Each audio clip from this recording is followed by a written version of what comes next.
Olá pessoal, sejam todos bem-vindos ao Homeoplace. Meu nome é Letícia Cabral, sou terapeuta homeopata.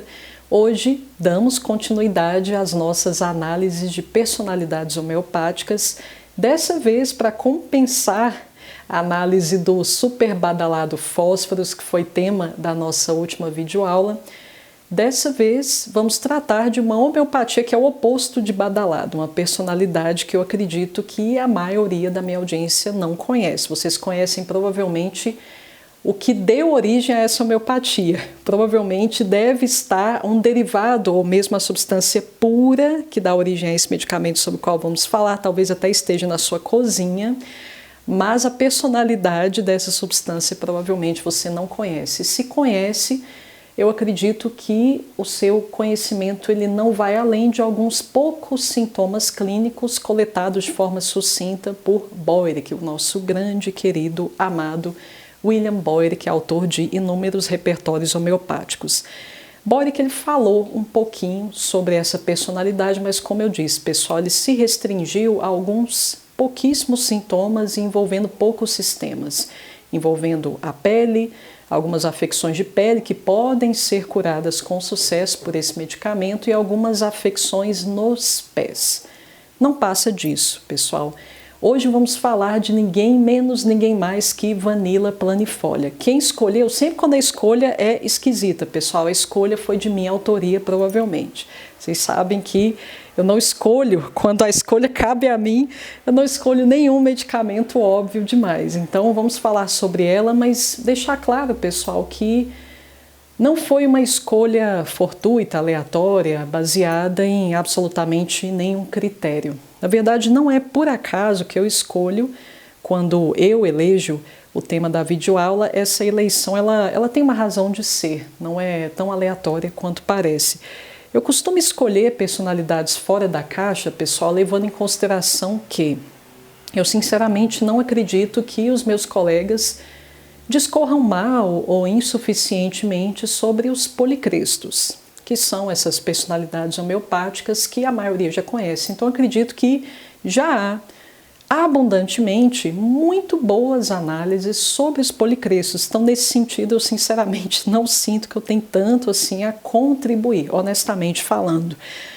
Mas no que diz respeito a outras personalidades que extrapolam o âmbito, essa fronteira aí que delimita o território dos policrestos, eu acredito que há muito sobre o que a gente debruçar, pessoal, especialmente quando a gente analisa alguns problemas, desvios comportamentais, transtornos comportamentais que têm surgido de forma... Surgido não, a gente pode dizer que eles têm se mostrado, por assim dizer, porque sempre existiram, mas havemos de convir que há alguns problemas, eles têm se proliferado de uma forma significativa, de forma que a gente não pode ignorar o fato de que são problemas que se tornaram massivos, generalizados, como é o caso do autismo. Nunca se falou tanto em autismo, nunca se falou tanto em certas desordens neuronais, como é o caso de Alzheimer. Antigamente, pouquíssimos velhinhos padeciam desse mal. Hoje em dia, o velhinho, muitas vezes a pessoa que está chegando ali nos seus 70, 80, teme, começa a esquecer alguma coisa, já começa a temer essa realidade, já começa a achar que, ai meu Deus, talvez algum tom de cinza de demência esteja ensaiando se instalar no meu sistema. Então, é um medo que paira cada vez mais na contemporaneidade, especificamente nessa faixa etária mais avançada, mas principalmente, pessoal, problemas cognitivos de uma forma geral. Então, nunca se indicou tanta Ritalina para a criançada, tal como percebemos hoje. Então, há alguns problemas, ok, sempre existiram, mas, como eu disse, havemos de convir que se tornaram massivos ao ponto de não podermos mais ignorar essa realidade. Então, isso automaticamente exige que a gente comece a se debruçar sobre personalidades homeopáticas relativamente desconhecidas para a gente. É importante que a gente comece a lastrar esse nosso horizonte de aprendizado para que nós possamos exercer de forma cada vez mais excelente o nosso ofício, para que a gente possa cercar cada vez mais a contento as demandas que se apresentam a nós de forma cada vez mais ostensiva, cada vez mais numerosa. Eu escolhi, pessoal, uma personalidade que é representante das orquídeas, Vanilla planifolia, a personalidade da baunilha. De novo, não foi uma escolha aleatória. Eu tenho estudado, pessoal, acredito que eu já tenho enfatizado isso com vocês, eu tenho estudado bastante sobre orquídeas, principalmente levando em consideração o quanto essa classe de medicamentos pode nos ajudar em relação a alguns padrões de comportamento que têm se tornado cada vez mais comuns, como é o caso de distúrbios de natureza sexual, materialismo excessivo, como eu disse, problemas cognitivos de uma forma geral, então transtornos como déficit de atenção, hiperatividade, muitas vezes tudo isso mesclado e assim por diante. Então, eu entendo que os medicamentos orquídea podem ajudar significativamente o homem contemporâneo, com todas as suas peculiaridades. Vocês vão entender o porquê Vanilla pode ser tão útil para um homem desses tempos. Tal como temos feito, pessoal, até aqui, tenho lançado mão, vocês têm acompanhado aí os últimos vídeos, têm percebido que eu tenho adotado um certo padrão aqui no que diz respeito à apresentação da essência das personalidades homeopáticas. Então, vamos começar, seguindo aí o expediente que temos adotado até aqui, a gente vai começar com características mais gerais, chegando até o núcleo específico dessa personalidade. Vamos começar com miasma, gradação miasmática predominante da personalidade Vanilla, personalidade baunilha. Bom, estamos falando de uma personalidade cancerínica, pessoal. De novo, a partir desta constatação, dessa simples constatação, já podemos chegar a inúmeras conclusões. Retomando o que Shankaran nos ensina, pessoal, o que um miasma regente fala a seu respeito? Ele fala acerca de como você tende a gerir, gerenciar, administrar adversidades. Então, diante de um problema, que tipo de reação você adota prontamente, sem qualquer tipo de lapidação comportamental aqui, pessoal? Estou falando daquela inclinação mais espontânea.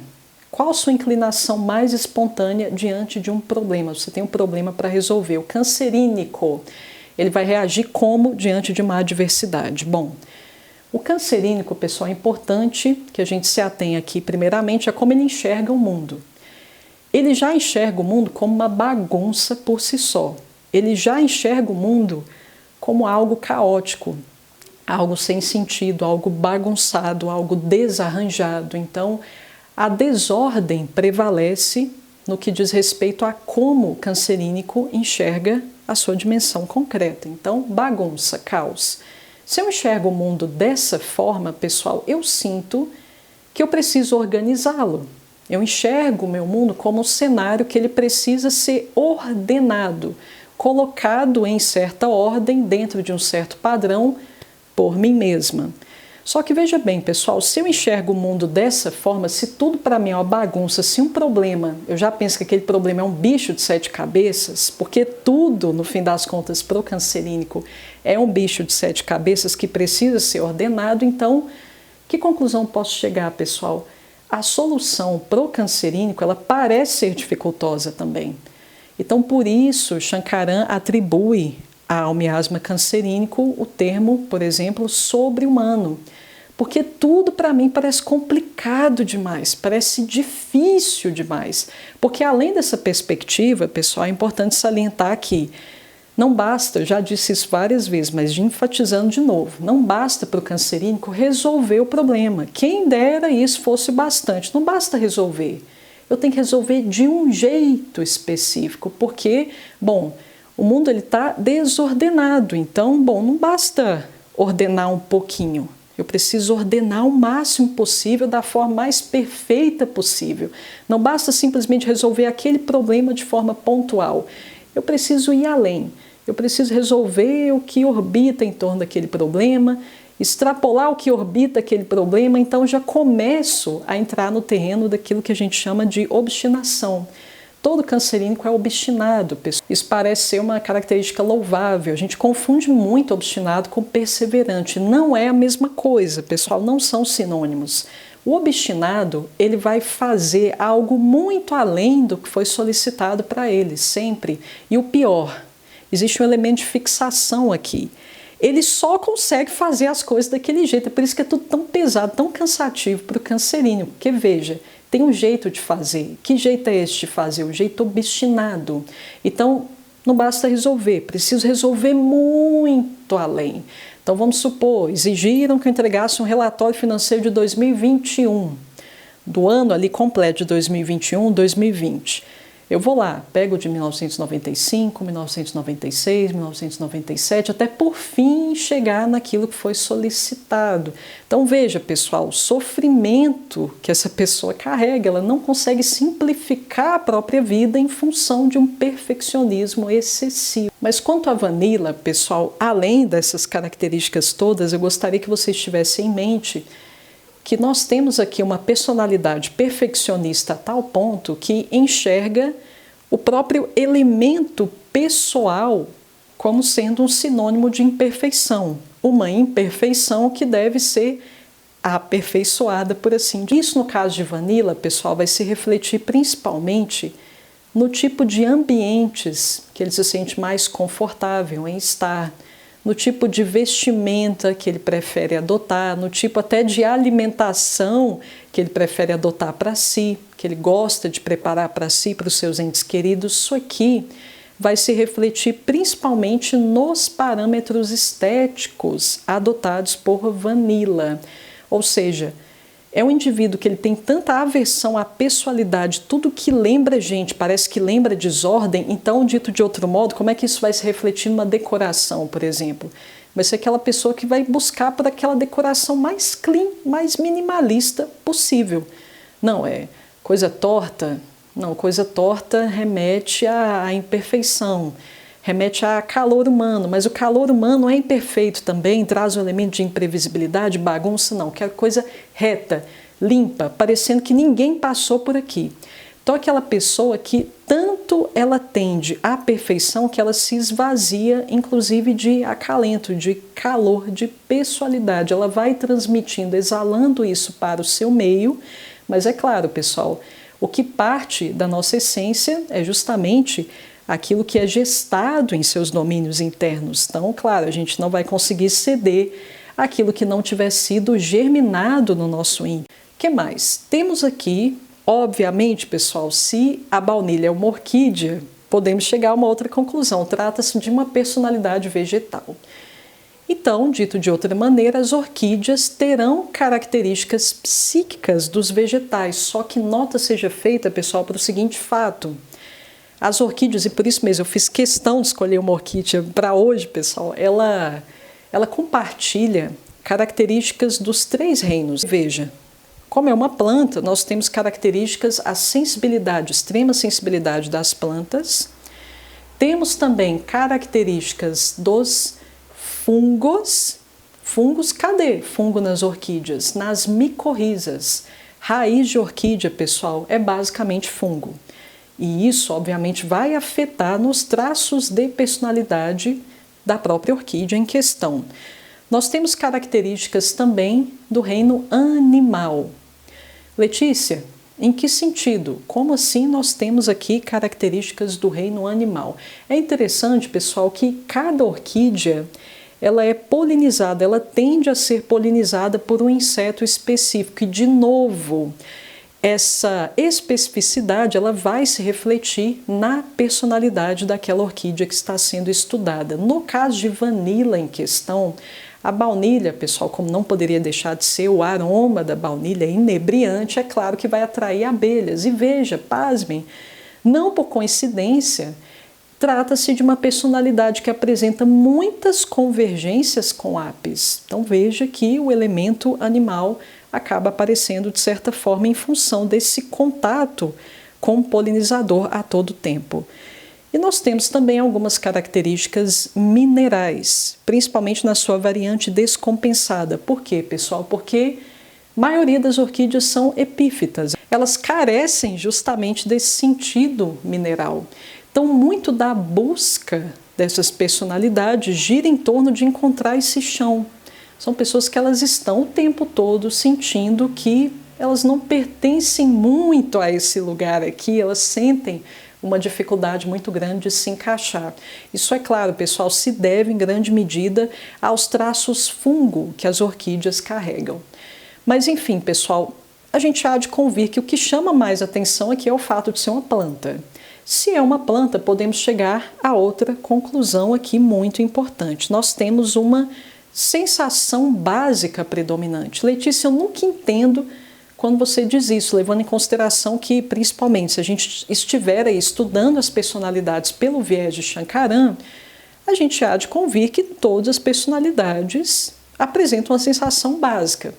Mas por que se dá essa ênfase no caso dos vegetais? Porque, pessoal, essa sensação básica, no caso das personalidades vegetais, ela é muito específica, altamente específica. Ela tem traços ali muito bem delimitados. Normalmente, a pessoa ela vai dizer, diante ali de um conflito, diante de algum desconforto, seja físico, seja psíquico que ela está passando, ela vai sempre trazer a descrição daquela sensação. Exemplo que eu sempre trago aqui, pessoal, para honrar o clichê que eu construí. Sensação de aperto no peito, típica sensação de aperto no peito. Essa pode ser uma sensação básica de uma personalidade vegetal. E aí o que ocorre? Sempre que aquele sujeito passa por algum dissabor, alguma adversidade, quando a gente investiga mais a fundo o que ele sente nessas circunstâncias, ele vai dizer sensação de aperto no peito. Quando eu perco um ente querido, sensação de aperto no peito.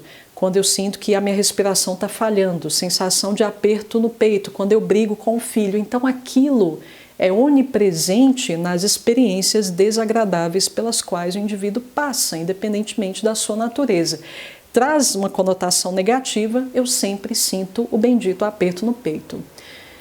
Em posse desse conhecimento, pessoal, a gente pode chegar à conclusão que as personalidades vegetais elas vão viver reagindo, elas reagem o tempo todo. Reagem a quê, Letícia? A essa sensação básica que as acomete sempre que eles se sentem num contexto, uma circunstância adversa. Então, eles reagem no sentido de compensar essa sensação básica. Quando o sujeito ele sente esse aperto no peito, pessoal, nós dizemos que ele está na variante passiva do seu desconforto. E ele reage no sentido de buscar uma compensação a isso, um alívio para isso. Então, muitas vezes, é interessante a gente investigar os hobbies dos nossos clientes exatamente por isso. É importante, principalmente no caso do vegetal, a gente deve consultá-los nesse sentido, porque normalmente a pessoa vai dizer, vamos supor que o hobby dela é dançar, voar de asa delta, é cantar. Isso pra gente, pessoal, não é, isso por si só, essas informações por si só, elas não têm tanto valor assim para o homeopata, essas informações analisadas em si mesmas.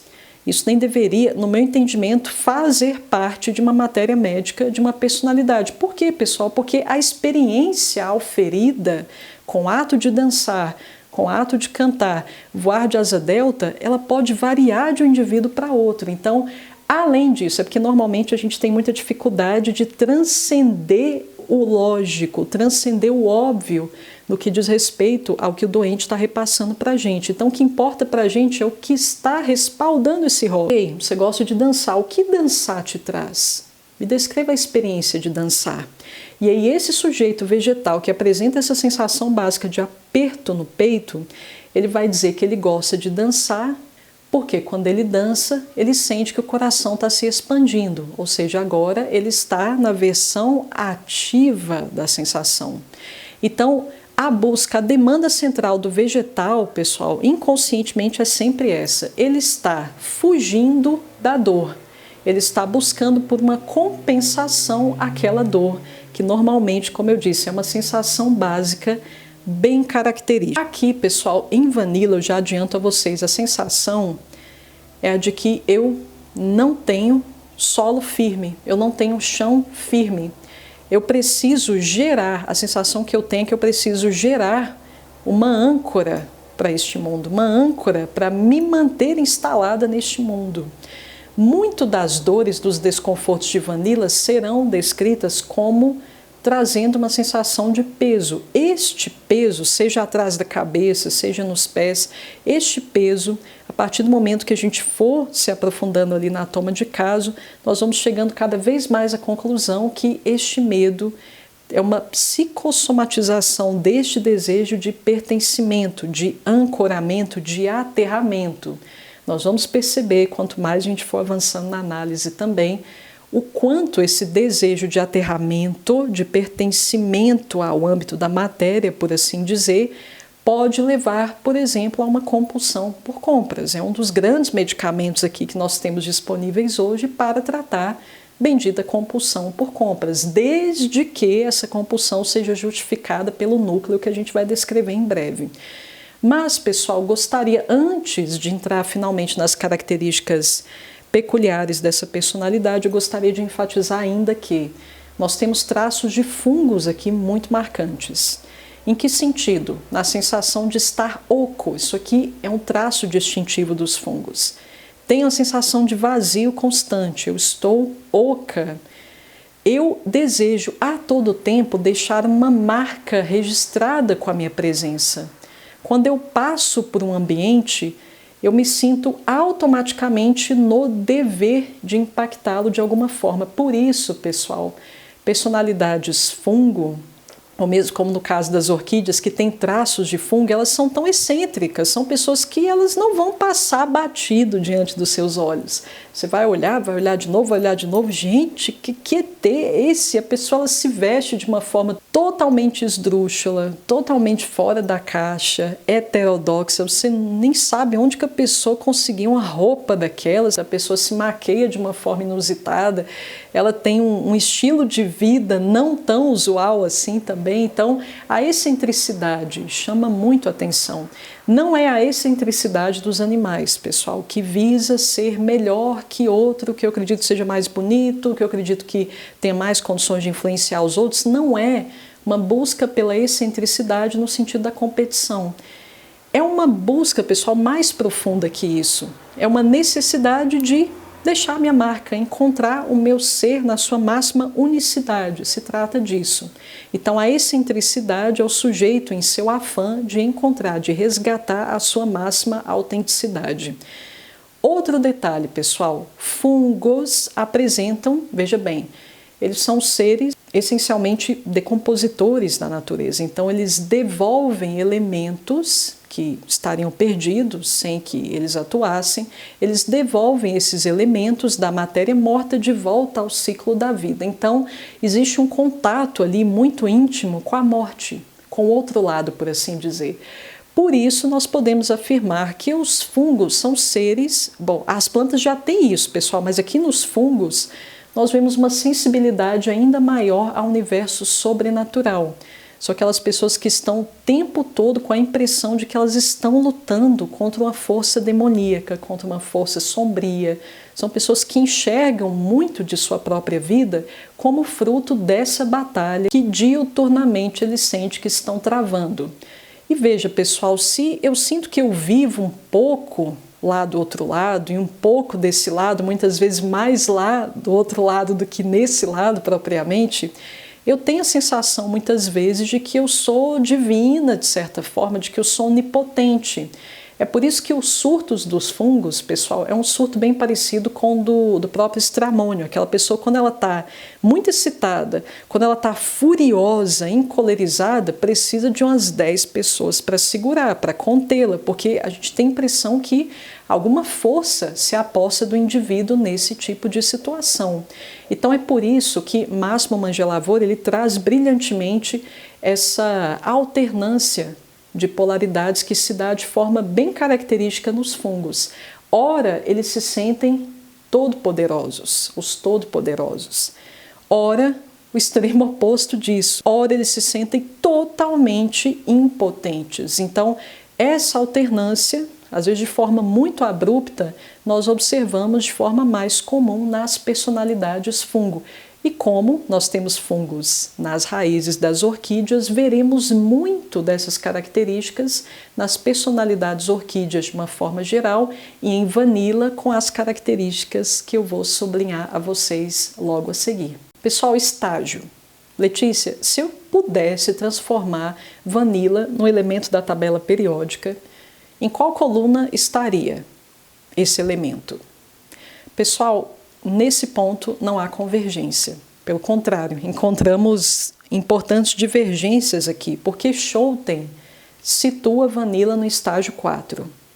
Lois Klein, que é o autor do livro mais completo sobre personalidades orquídea hoje, situa Vanilla no estágio 12.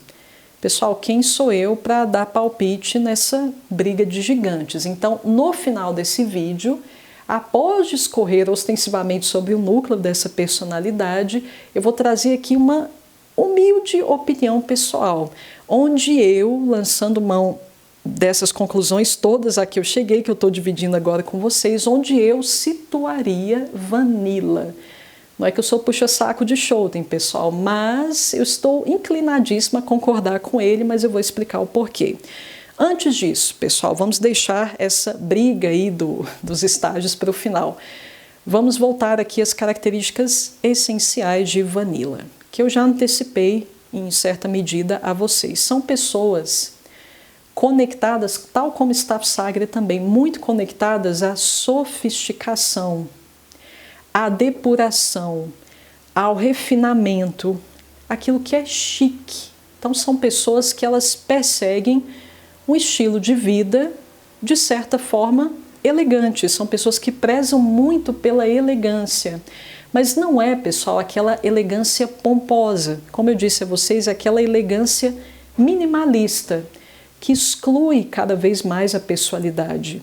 Exclui a pessoalidade, pessoal, não apenas por esse apego a decorações clean, por exemplo, estilo de se vestir clean demais, que é quase como se fosse um uniforme, exclui realmente qualquer traço ali de calor humano, não apenas por isso, mas é porque ainda há um agravante aqui, pessoal, são pessoas muito afeitas à limpeza. É aquela galera que fica limpando a casa o dia inteiro, procurando o que limpar dentro da casa o dia inteiro, então é o minimalismo clean, só que esse clean no sentido aqui literal de limpeza que eu quero dizer, pessoal. Então, veja, nós temos aqui uma busca por um esvaziamento máximo da pessoalidade, que é vida humana acontecendo, é imprevisibilidade em certa medida, é uma bagunça em certa medida, é uma manchinha, uma marca de mão ali no vidro, no espelho e assim por diante, vida humana acontecendo é isso, pessoal. Então, daqui vocês já podem chegar a essa importante conclusão.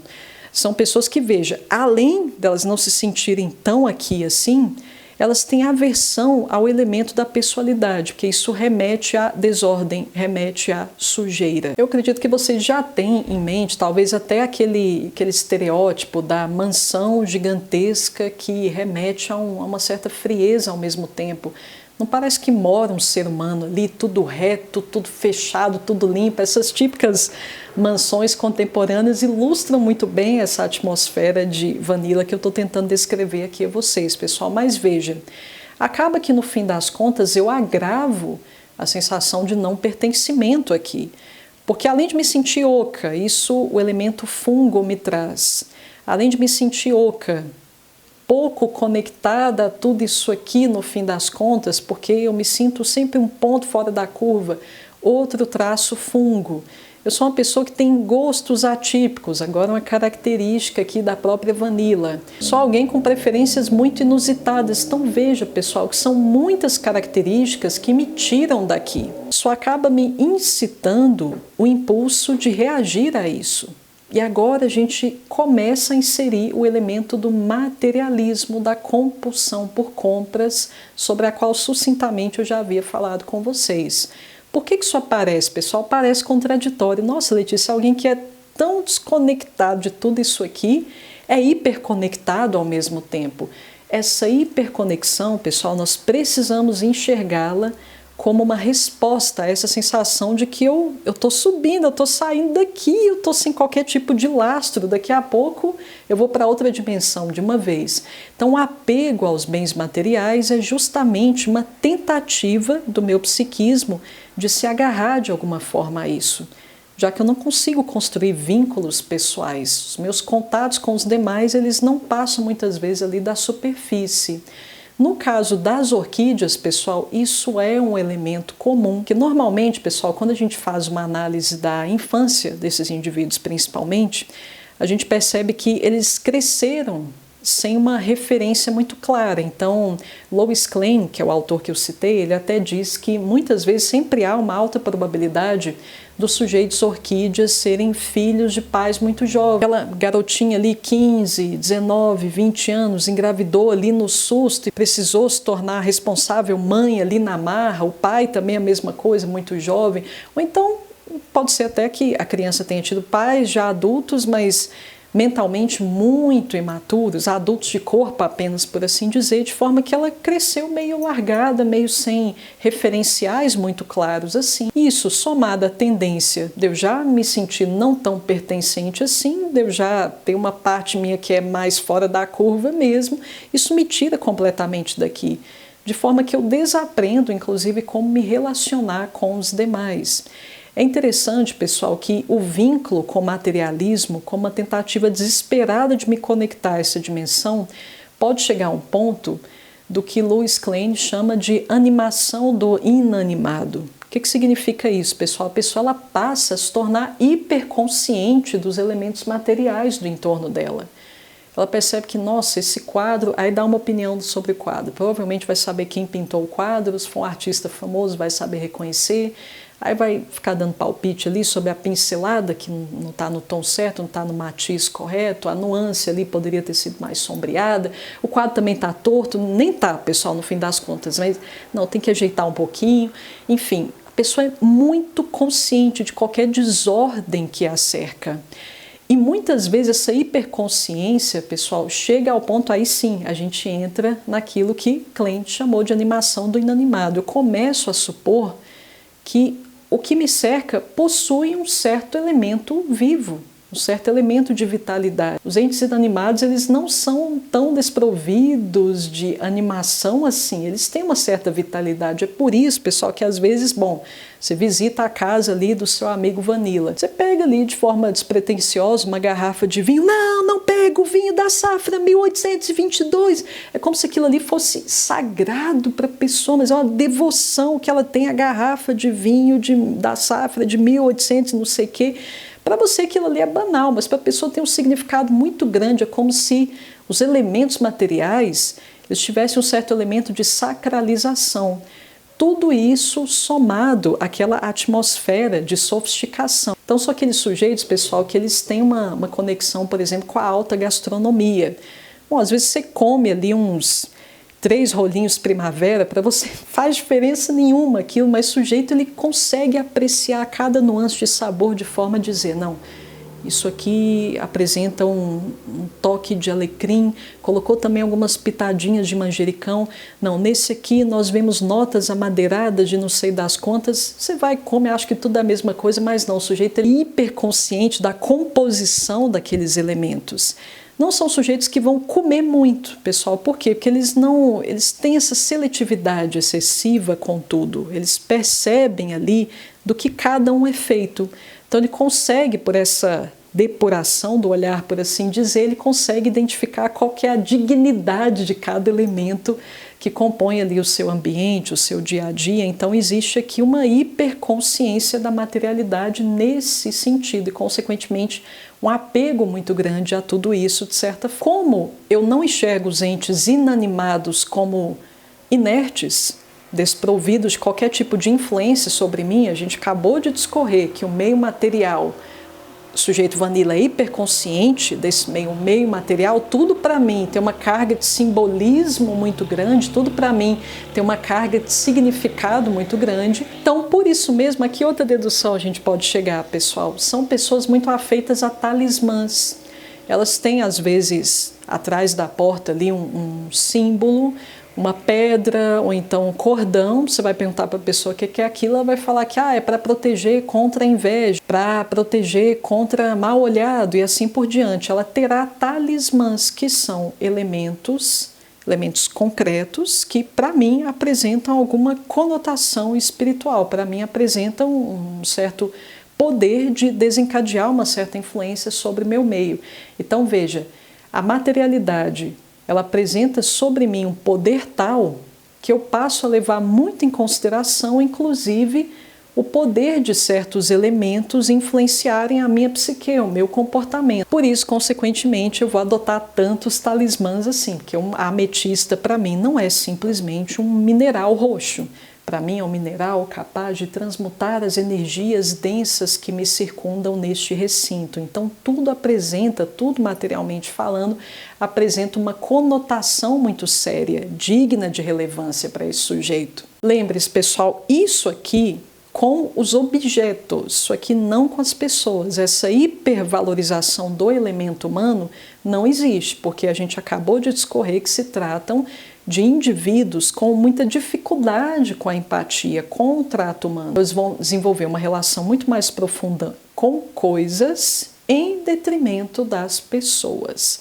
Agora, pessoal, ainda chamando a atenção de vocês para esse elemento de impessoalidade, é interessante que, bom, a gente está falando de uma personalidade cancerínica, então nós podemos deduzir que se trata de pessoas que apresentam tendência a desenvolver neoplasias malignas. E quando a gente analisa o que é o câncer, pessoal, nós já falamos sobre a simbologia metafísica do câncer, por assim dizer, na aula sobre carcinosino, mas ainda nos atendo ali a como o quadro clínico se desenrola, nós podemos estabelecer claramente e lindamente, diga-se de passagem, uma correlação com essa personalidade. Porque veja, eu esvazio todo o meu elemento de pessoalidade, ao ponto da minha vida ser narrada em tons pastéis, de forma monótona, mecanicamente previsível. A minha forma de me vestir, igual eu disse, é um uniforme, sem qualquer elemento de pessoalidade. Como nós temos o elemento de excentricidade dos fungos, ela pode ser clean, mas com corte inusitado, por assim dizer. Existe esse elemento aqui do esdrúxulo, a gente não pode ignorar isso, mas falta calor. O que chama atenção é essa falta de calor humano. E o câncer, se a gente for analisar bem, se trata nada menos, nada mais de um crescimento desvairado de células neoplásicas não diferenciadas. Essas células que vão se proliferando de forma desgovernada, gerando tumor, pessoal, elas não têm qualquer elemento de unicidade, por assim dizer.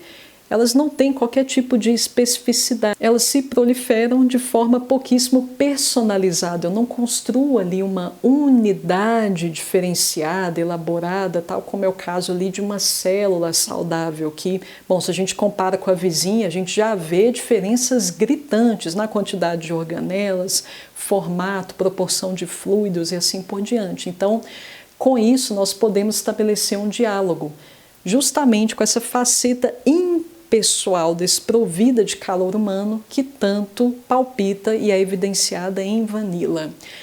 Agora, meus queridos, nós temos nas orquídeas, são indivíduos noturnos, eles produzem muito bem à noite, às vezes até assim, em horários bem nada a ver. Por exemplo, 3 da manhã, uma criança orquídea, às vezes ela acorda 3 da manhã querendo brincar, ela está ali pronta para o dia, pronta mesmo, você não vê traço de sono na criancinha normalmente. Então, isso aqui é bem peculiar, pessoal. Orquídeas acordam de madrugada a todo vapor, como se já fosse dia. Só que ao mesmo tempo, o que é curioso, e aqui já podemos estabelecer uma ponte para falar de problemas cognitivos, que estão aqui em Vanilla também, apesar de serem pessoas muito produtivas, elétricas em vários momentos, elas apresentam picos.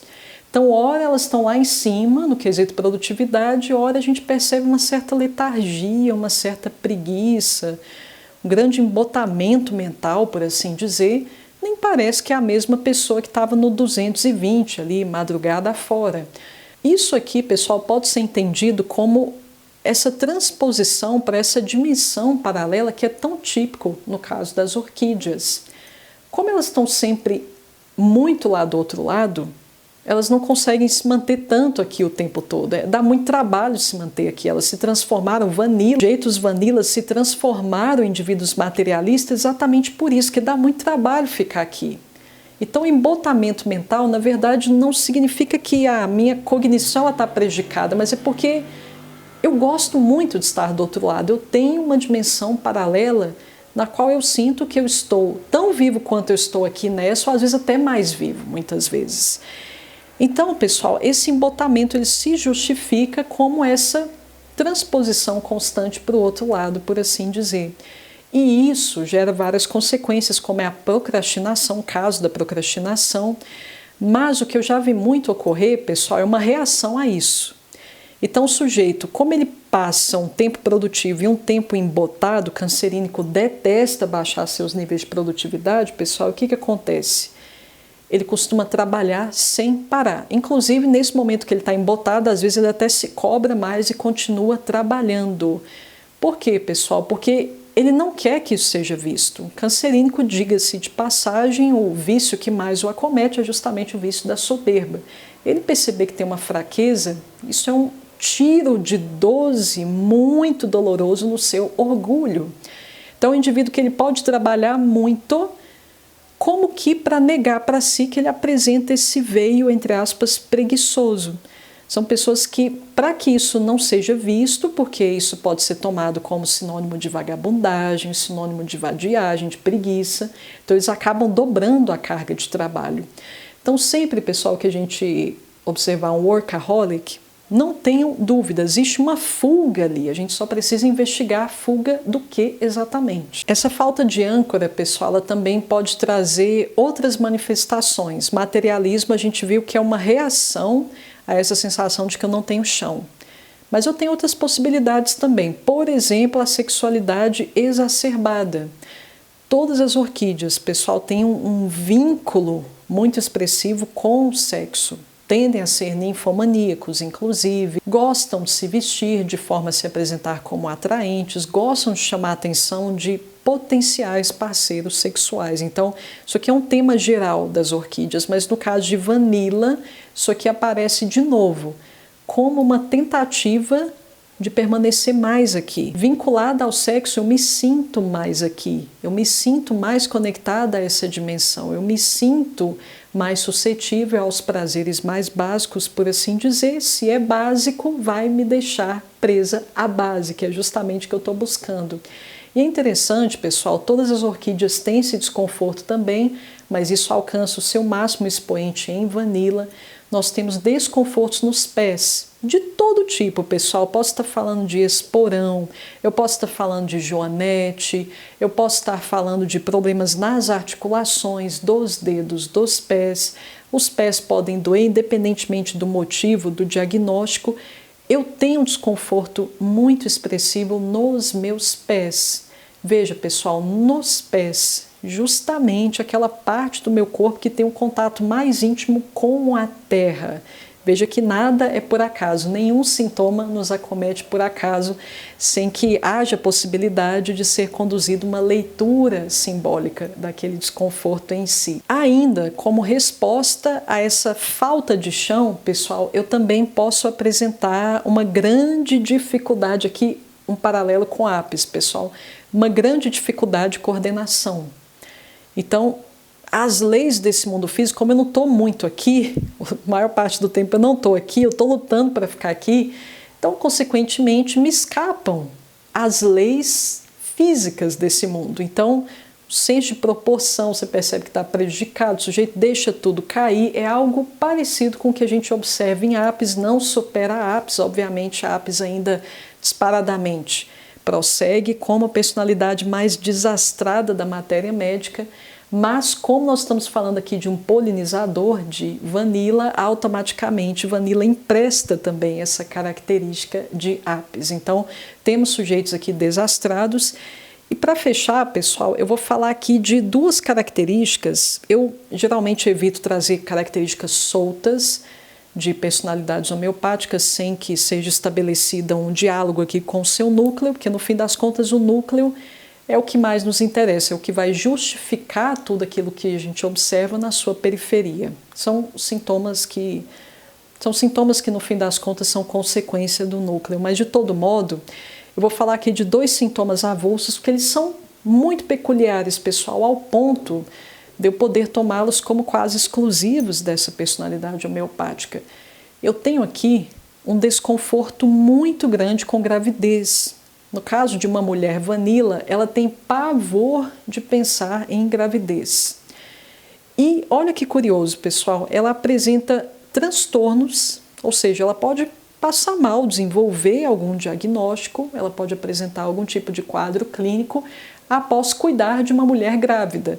Tamanha aversão à gravidez. Nós podemos estabelecer uma conexão entre a aversão à gravidez e a aversão à dimensão terrena, que, querendo ou não, o resultado da gravidez é o ingresso de um ser humano portador de uma alma imortal, ok? Nós temos um componente ali de mortalidade, mas temos um corpo físico ali também. É uma alma que foi compartimentada por um corpo físico. Então, a relação com a Terra, ela é inescapável nesse caso também, pessoal. Mas, curiosamente, a ideia da gravidez me apavora e cuidar de mulheres grávidas, o que acabaram de parir, isso me causa um desconforto imenso. Outro traço também peculiar são pessoas muito nostálgicas, especialmente no que diz respeito a ex-namorados, ex-namoradas, ex-maridos, ex-ficantes e assim por diante, ao ponto de, muitas vezes, o sujeito ficar pensando por horas a fio no relacionamento que já passou. De volta à treta, pessoal, deixei a treta, por assim dizer, para o final. Quem está certo? Quem deve estar certo aqui? Schouten ou Lois Klein, no que diz respeito à situação de Vanilla no estágio da tabela periódica? Estaria Vanilla no estágio 4 ou no estágio 12? Bom, pessoal, para que a gente consiga lançar um humilde palpite acerca de qual seria a posição mais adequada, a gente precisa retomar aqui as características centrais de cada estágio. Então, veja, estágio 4, pessoal, estágio 4, trazendo aqui linhas gerais, porque no curso Melodia Oculta eu discorro de forma muito mais pormenorizada, sobre cada um dos estágios, mas falando aqui de forma sucinta, de forma resumida, o estágio 4 fala do momento de estabelecimento. Finalmente, eu decidi o que eu quero fazer e eu agora vou me assentar, eu vou me estabelecer no sentido de prosseguir com essa decisão. Então, Schouten traz muito para ilustrar de forma analógica que o momento em que o indivíduo adentra o estágio 4, por assim dizer, ele traz muito a figura da soleira ali da porta, um momento que eu abro a porta e estou prestes a me deparar com as consequências da minha decisão.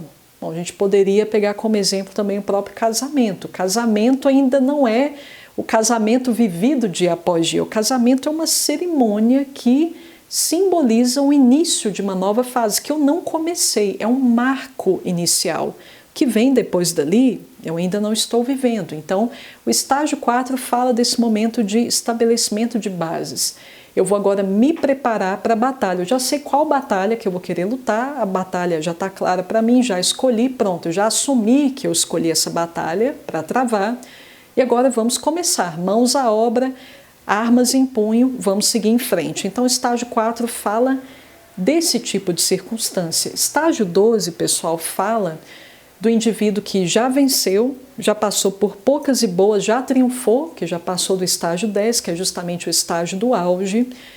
Já passei pela fase de desfrute, disso que eu conquistei, mas, bom, eu queria me manter nesse patamar, não queria sair daqui. A crise do estágio 12, os desequilíbrios do estágio 12, eles surgem justamente dessa resistência à mudança. Beleza, eu triunfei, ok, mas agora se eu quiser me manter no topo, eu preciso ser humilde o bastante para assumir que eu preciso me reinventar, eu preciso continuar aprendendo, eu preciso prosseguir com o meu processo de melhoramento pessoal, porque senão eu vou começar a ser oprimida, inimigos, concorrentes vão começar a aparecer e vão me sobrepujar, dada a minha relutância em mudar, em me reinventar, em reciclar as minhas ferramentas, o meu modo de atuação neste mundo. Nós temos aqui, pessoal, a figura do conservador, que automaticamente guarda também a semente do revolucionário. Porque o revolucionário, ok, o revolucionário ele gera um rebuliço, o revolucionário gera questionamentos, ele parece gerar um remodelamento da sua realidade, mas é com o intuito de honrar a sua concepção conservadora, muitas vezes, no que diz respeito ao que ele deseja para o mundo de revolução. Então, uma revolução, mas dentro de um certo molde. Por isso, são facetas aqui da mesmíssima moeda, e Schouten brilhantemente saca isso. Então, eu começo a me tornar consciente de inimigos. Esses inimigos estão aparecendo porque eu me recuso a mudar. Eu quero que as coisas se mantenham exatamente como estão. Bom, Tudo que eu fiz até aqui funcionou, então se eu continuar fazendo, deveria continuar funcionando. Por que não está funcionando? Mas o sujeito não vê, ele se nega a ver que é ele que precisa mudar no fim das contas. Então, ele deseja muitas vezes fazer um rebuliço na sua realidade para conservar a sua posição. Pessoal, bom, em posse desse olhar panorâmico sobre os dois estágios, onde vocês acham que o sujeito vanilla se situa? Vamos nos ater aqui, pessoal, aquele comportamento distintivo do indivíduo vanilla. Pessoa muito afeita à depuração, à elegância, à sofisticação. Vamos nos ater ao que é isso? O indivíduo afeito à sofisticação, sujeito elegante. Um sujeito elegante, pessoal, a gente há de convir que sujeito sofisticado, depurado, refinado, a gente há de convir que ele apresenta um olhar mais profundo sobre certo objeto. É um olhar que ele foi lapidado pelo tempo, de forma que, de tanto eu olhar para aquele objeto, eu já posso discernir que não, ele é mais valoroso que aquele. E veja, há um detalhe neste elemento aqui que o difere daquele. E muitas vezes é por isso que a gente tem a impressão que o universo chique, por assim dizer, ele é muito supérfluo, porque o olhar grosseiro não consegue. Eu dei o exemplo ali dos bolinhos, rolinhos primavera. Para a gente que não tem esse treino, digamos, de paladar, é tudo a mesma coisa. Mas a pessoa que ela tem esse olhar mais delicado para a realidade, ela consegue perceber que não, esse aqui é ligeiramente diferente daquele. É por isso que eu não posso falar que um é a mesma coisa que o outro. Existem pequenas diferenças aqui. O olhar de vanilla vai ser capaz de capturar. Veja, isso aqui é fruto de um olhar atento.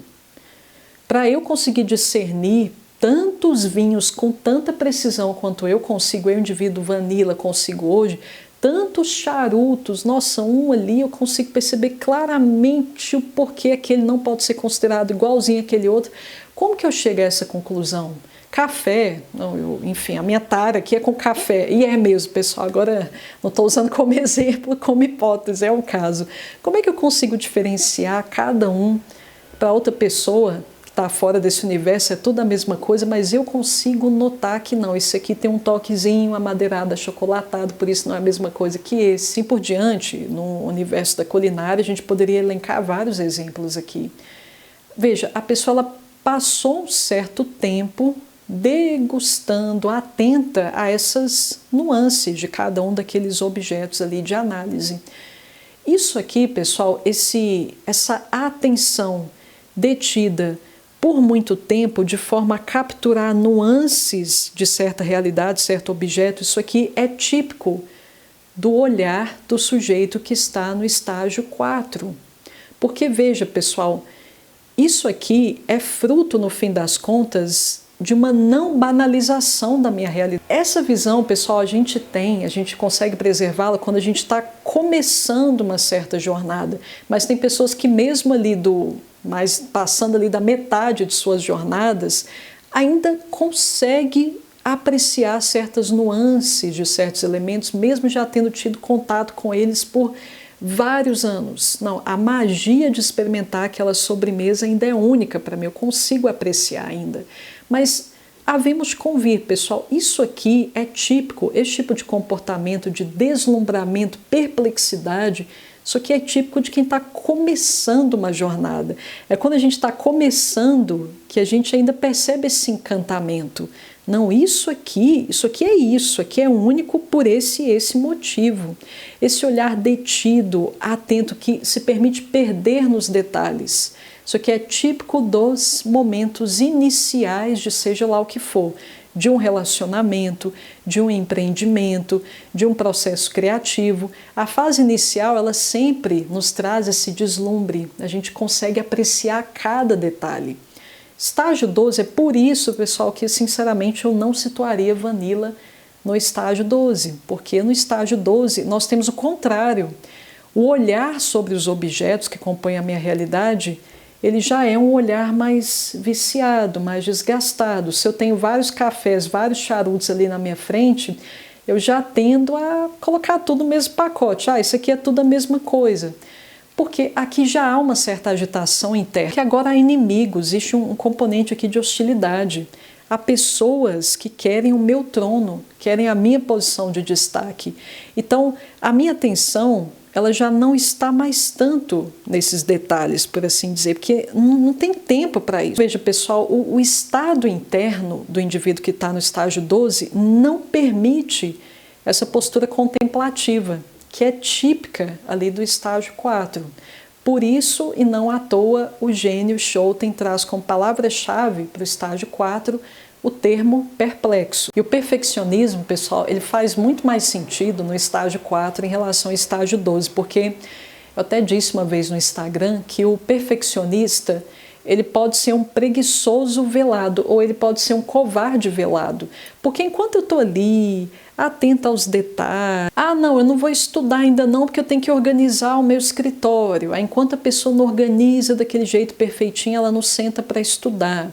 Aí a gente diz que, nossa, fulano é tão preciosista, tão apegado aos detalhes, ele deve ser alguém que executa muito.